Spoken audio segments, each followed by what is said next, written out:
और इस अप्रोच के साथ जब आप चलेंगे तो मोस्ट प्रोबेबली आप पहले अटेम्प्ट में क्लियर कर जाएंगे।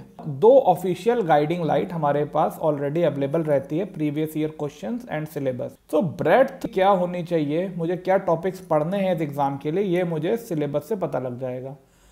डेप्थ के लिए मुझे प्रीवियस ईयर क्वेश्चंस देखने पड़ेंगे, जैसे कि परसेंटेज टॉपिक मुझे पढ़ना है, ठीक है, दैट इज फाइन। अब वो कितनी डेप्थ में आ रहा है, तो रिसोर्सेज के लिए आजकल इंटरनेट पे आपको बहुत वीडियोस मिल जाएंगे। आई विल एडवाइस कि in one go you should go with multiple videos, मतलब 2-4 दिन हफ्ता लीजिए और आप कई वीडियोस देखिए, 20, 40, 50 वीडियोस देख लीजिए और उनको समझने के बाद एक निचोड़ निकाल के अपनी बुक लिस्ट बनाइए, जिसमें हर टॉपिक की 1 बुक या maximum 2 book. Hello, this is Amandeep Singh.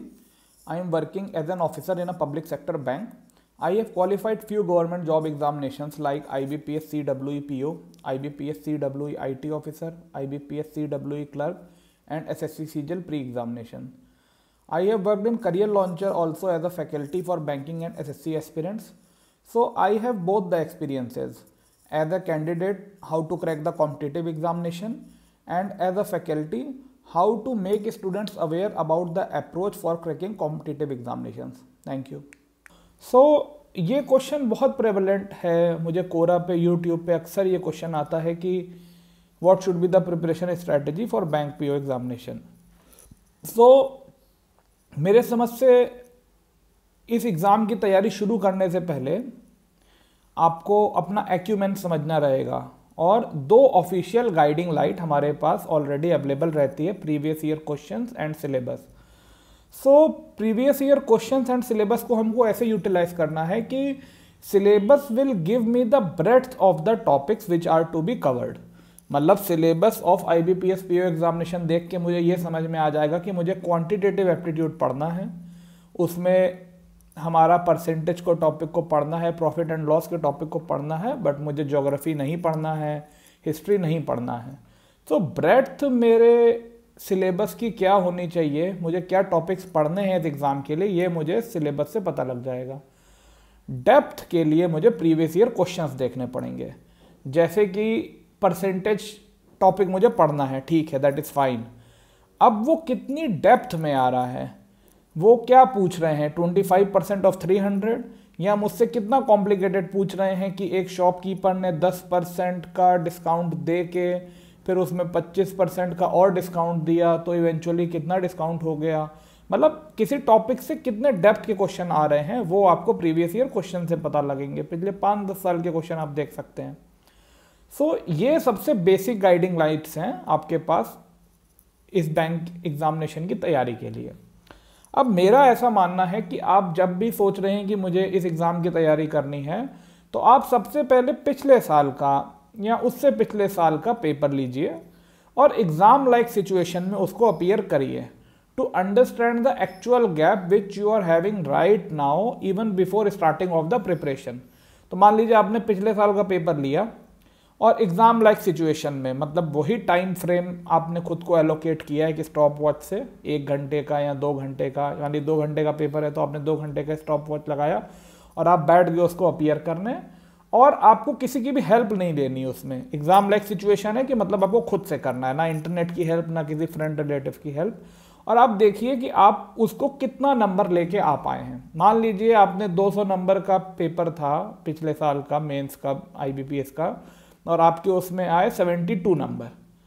Exam like situation मतलब एग्ज़ाम वाला टाइम फ्रेम और एग्ज़ाम वाला नो चीटिंग मोड। तो अगर आपके मान लीजिए उसमें 75 नंबर आए तो अब आप देखिए कि पिछले साल एक्चुअल कट ऑफ कितना गया था इस एग्ज़ाम का, और मान के चलिए एग्ज़ाम लाइक सिचुएशन में थोड़ा प्रेशर रहेगा तो 4-5 नंबर ऑन एन एवरेज कम ही आएंगे आपके।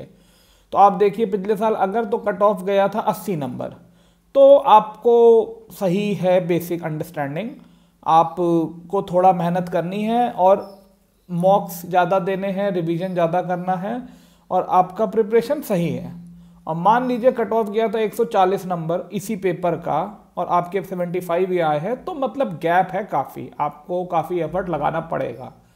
एंड एक और रेयर सिनेरियो है कि मान लीजिए आपका 75 ही गया था नंबर आपके आए और कट ऑफ गया था 60 नंबर, तो आप ऑलरेडी काफ़ी नॉलेज है आपको और आपको बहुत ज़्यादा एफर्ट की ज़रूरत नहीं, बट जनरली ऐसा होता नहीं है कि बिना तैयारी के आप रैंडम बैठ के दें और आपकी कट ऑफ से 10-20 नंबर ज़्यादा ही आ जाए एग्जाम लाइक सिचुएशन में। तो मोस्टली या तो आपके 10-20 नंबर कम होंगे एक्चुअल कट ऑफ के, या आपके 40-50-60 नंबर ऐसे कम होंगे। मोस्ट ऑफ द केसेस में यही होगा। अब दोनों के लिए थोड़ा अलग स्ट्रैटेजी। अगर आपके 5-10 नंबर कम है तो आपको कुछ खास नया कॉन्सेप्ट पढ़ने की जरूरत नहीं है। स्पीड इंप्रूव करिए, मॉक टेस्ट दीजिए और you are good to go. Revision कर लीजिए, थोड़ा मॉक्स दीजिए, मॉक्स से समझिए। अब आपके 50-60 नंबर कम है तो आपको थोड़े से अपने कॉन्सेप्ट्स भी बिल्ड करने पड़ेंगे, आपको पढ़ना पड़ेगा थोड़ा। तो पढ़ने के लिए आप कोचिंग भी ज्वाइन कर सकते हैं या स्टैंडर्ड टेक्स्ट बुक्स को भी रेफर कर सकते हैं।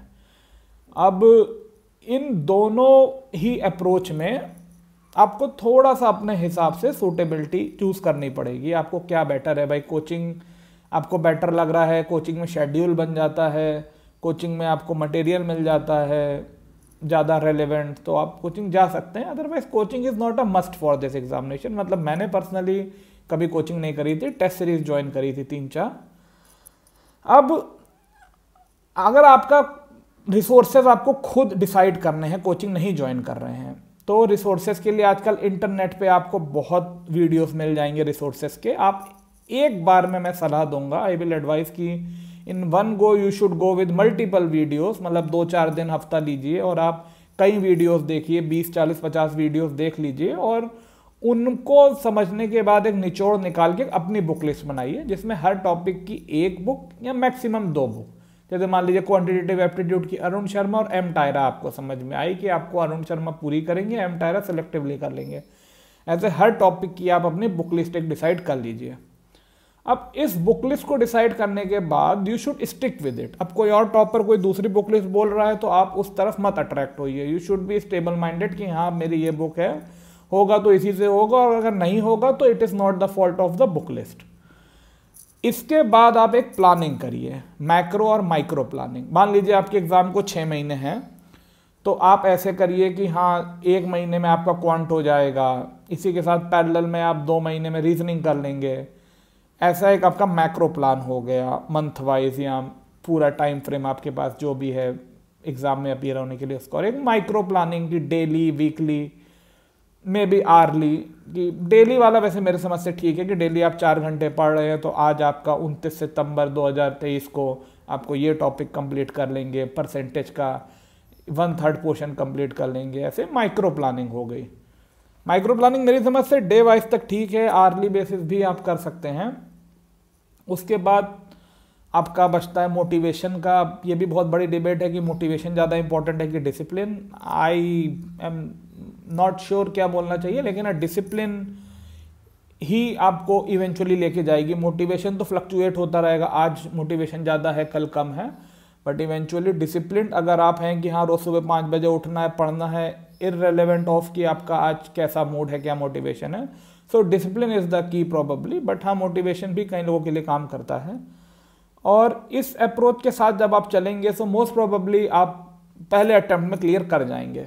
अब मेरा ऐसा मानना है कि कोई भी ग्रुप बी लेवल के गवर्नमेंट जॉब एग्जाम के लिए, be it bank PO, SSC, CGL, Delhi police या आरआरबी, एनटीपीसी में आपको 1 साल या मैक्सिमम 2 साल से ज़्यादा डेडिकेटेड तैयारी नहीं करनी चाहिए without job.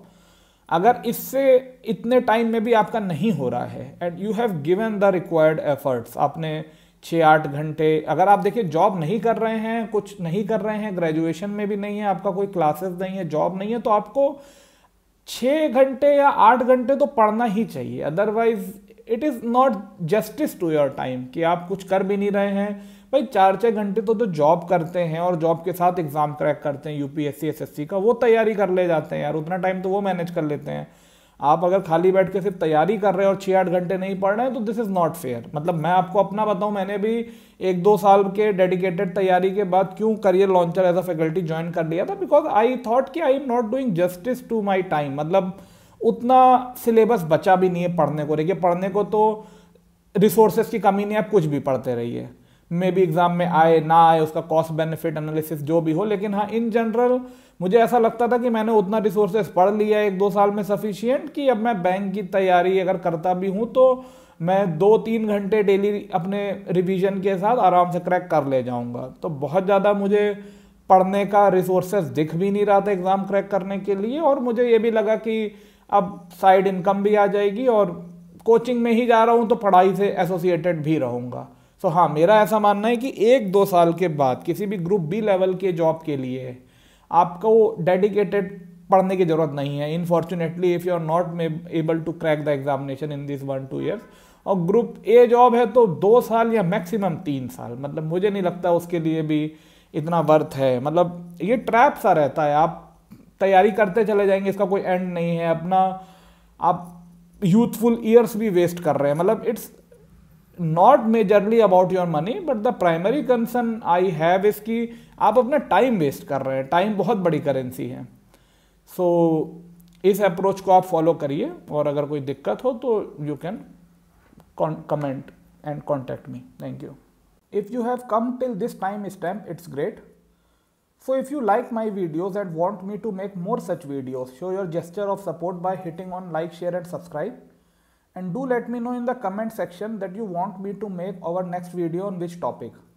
And please give feedback about the videos in the comment section so that I can create more meaningful and better videos.